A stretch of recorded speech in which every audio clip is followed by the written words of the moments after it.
official YouTube channel of Education Point coaching classes. Today, we're going to do worksheet number 25 of class 8th, which is based on the chapter This is Geordie's Phone. So ये continued worksheet है क्योंकि हमने पिछली worksheets में भी इसी chapter पर बात की थी. So हमें कुछ questions दिए गए हैं जिनके हमें answers लिखने हैं. So let's start. How would you feel if you lose your pet? यानी कि आपको कैसा फील होगा अगर आपका पेट खो जाएगा. I will feel very sad and helpless. मैंने यहाँ पे आंसर लिखा हुआ है, आप लोग इसी आंसर को लिख सकते हो या फिर आप कुछ ऐड भी कर सकते हो. मुझे बहुत बुरा लगेगा, बहुत सैड फील होगा और हेल्पलेस फील होगा. हेल्पलेस फील क्यों होगा? क्योंकि पेट किसी को बोल के नहीं बता पाएगा कि मेरा मालिक कौन है या फिर उसका एड्रेस क्या है. तो इसलिए हमें बहुत बुरा फील होता है, बहुत हेल्पलेस फील होता है कि हम क्या करें. Okay, so question number 2, would you try to find it? How, मतलब क्या आप उस पेट को ढूंढने की कोशिश करोगे? तो हाँ, यस, हम आगे यस ऐड करेंगे. Yes, I will put up posters in my neighbourhood with my pets name. मतलब मैं अपने पेट के नाम के पोस्टर्स लगा दूंगी नेबरहुड में. नेबरहुड में मतलब अपने घर के आसपास. क्यों? क्योंकि अगर वो एक पेट है, एक पालतू जानवर है, तो वो ज़्यादा दूर नहीं गया होगा.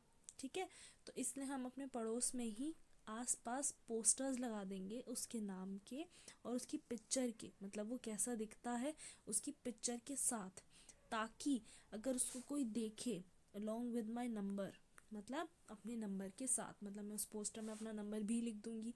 क्यों? क्योंकि so that if anyone sees my pet they could contact me. मतलब अगर उस पिक्चर को देखकर वो मेरे पेट को पहचान जाते हैं, कोई मेरे पेट को पहचान जाता है, तो वो उस नंबर पर कांटेक्ट कर पाएंगे, बता पाएंगे मुझे कि उन्होंने मेरा पेट कहाँ देखा है.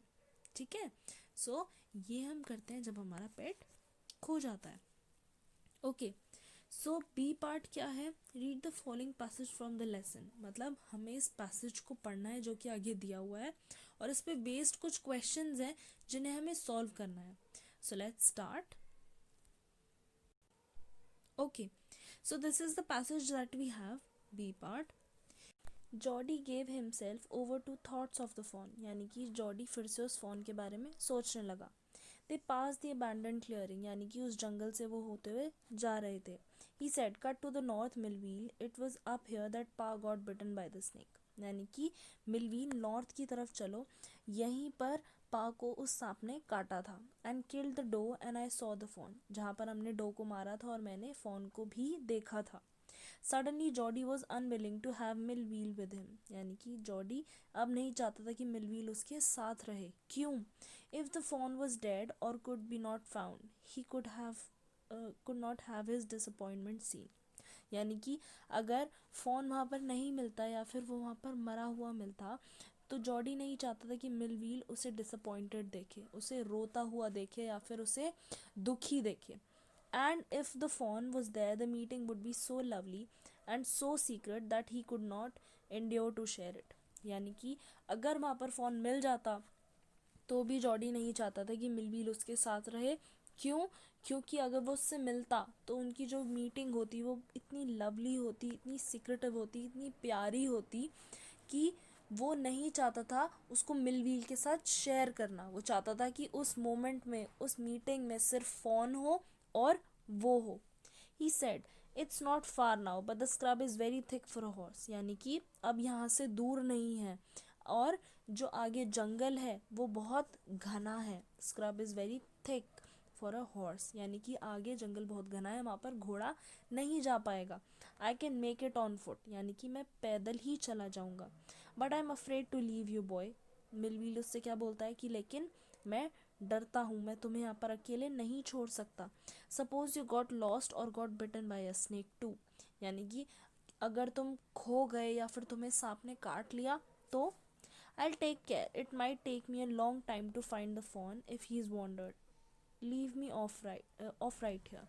यानी कि मैं ध्यान रखूँगा और ज़्यादा टाइम नहीं लगाऊंगा, जल्द ही फ़ोन को ढूंढ के ले आऊँगा. इफ़ ही इज़ वॉन्डर्ड, यानी कि ज़्यादा टाइम भी नहीं लगेगा अगर वो इधर उधर गया नहीं होगा, इधर उधर चला नहीं गया होगा. तुम मुझे यहीं पर छोड़ दो. All right, but you take it easy now, मतलब तुम ध्यान से रहना, अपना ख्याल रखना। You know north is here and east is here, वो उसको बताता है कि नॉर्थ इधर है और ईस्ट इधर है। There and there that tall pine makes the bearing, Jody उसको बोलता है हाँ मैंने देख लिया, देयर एंड देयर मतलब मुझे पता है नॉर्थ इधर है और साउथ इधर है, तो मैं अपना ख्याल रखूँगा। ये जो पेड़ है टॉल पाइन यानी कि जो पेड़ है बड़ा सा, इससे मुझे पता चल जाएगा कि नॉर्थ यहाँ है और ईस्ट यहाँ है। So long, Millwheel, I am obliged. He waited for the sound of the hooves to end, then cut to the right. यानी कि उसने थोड़ी देर वेट किया कि हूव्स की साउंड कम हो जाए, हूव्स की आवाज़ कम हो जाए, और वो वहाँ से आगे बढ़ गया। Okay, so this is our passage. अब इसके आगे हमें फिल इन द ब्लैंक्स दिए हुए हैं, उन्हें हम लोग देखते हैं। So these are the fill in the blanks जिनको हमें फिल करना है इस नीचे दिए हुए बॉक्स की मदद से। सो मैं इसे यहाँ पे शिफ्ट कर देती हूँ। ओके, सो फर्स्ट पढ़ते हैं, name the two characters of the above extract, यानी कि ऊपर जो एक्सट्रैक्ट दिया हुआ है, जो पैसेज दिया हुआ है, उसके अंदर दो कैरेक्टर्स कौन है, कौन दो लोग हैं जिनके बीच की कॉन्वर्जेसन है, जिनके बीच की बात यहाँ पर लिखी गई है। तो किन के बीच में बात हो रही थी, जॉडी के बीच में और मिलवील के बीच में। आप यहाँ पे लिख देंगे जॉडी और बी में मिल wheel. Okay, B part. Millwheel was afraid to leave Jody alone because he was scared if Jody dash or dash by a snake. यानी कि मिलवील जॉडी को अकेले छोड़ने से डर रहा था, जंगल में अकेले छोड़ने से डर रहा था। क्यों? क्योंकि उसे लग रहा था कि जॉडी या तो खो जाएगा या फिर उसे कोई सांप काट लेगा। ठीक है, तो यहाँ पे आएगा got lost, Jordi got lost, और गॉट बिटन यानी कि उसे सांप काट लेगा। गॉट बिटन लिख देंगे आप यहाँ। See, Jody didn't want Millwheel to come with him because of two reasons. Jody नहीं चाहता था कि मिलव्हील उसके साथ आए। क्यों? क्या रीजन्स थे वो? If the fawn was dash और कुड नॉट बी फाउंड, यानी कि अगर फोन डेड होता, मरा हुआ होता, या फिर मिलता नहीं, तो क्या होता? यहाँ पे आप डेड लिख देना।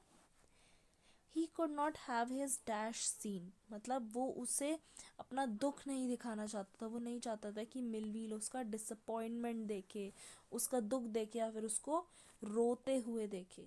तो यहाँ पर आप लिख देंगे disappointment. Okay, I know writing बहुत ख़राब है, so please write the spellings down from here. Okay, second part, if the dash was there the meeting would be so dash and dash, यानी कि अगर फोन वहाँ पर होगा, fawn, if the fawn was there the meeting would be, कैसी होगी meeting? Lovely and, और कैसी होगी? सीक्रेट। वो चाहता था कि जो मीटिंग है वो एक सीक्रेट रहे, सिर्फ फोन और उसके बीच में। ठीक है, D part, what acted as a compass in the forest, यानी कि जॉडी ने किस चीज़ को कंपस की तरह यूज़ किया। कंपस किस चीज़ के लिए यूज़ होता है? डायरेक्शंस देखने के लिए, दिशाएं देखने के लिए। तो उसने किस चीज़ का यूज़ किया? उस पेड़ का, द टॉल पाइन, पाइन एक ट्री का नाम होता है। ठीक है, तो हम लिखेंगे द टॉल पाइन। उसी से उसने पता लगाया था कि नॉर्थ कहाँ पर है और ईस्ट कहाँ पर है। Okay, E, find a word from the above extract which means not wanting to do something, यानी कि जब हम कोई चीज़ करना नहीं चाहते तो उसके लिए हमें एक शब्द बताना है जो कि इसी पैसेज में हो। ओके, सो अनविलिंग, जब हम कोई चीज़ करना नहीं चाहते तो हम क्या कहते हैं? I am unwilling. तो आप यहाँ पे क्या लिखेंगे? इस ब्लैंक में हम लोग लिख देंगे अनविलिंग। ओके,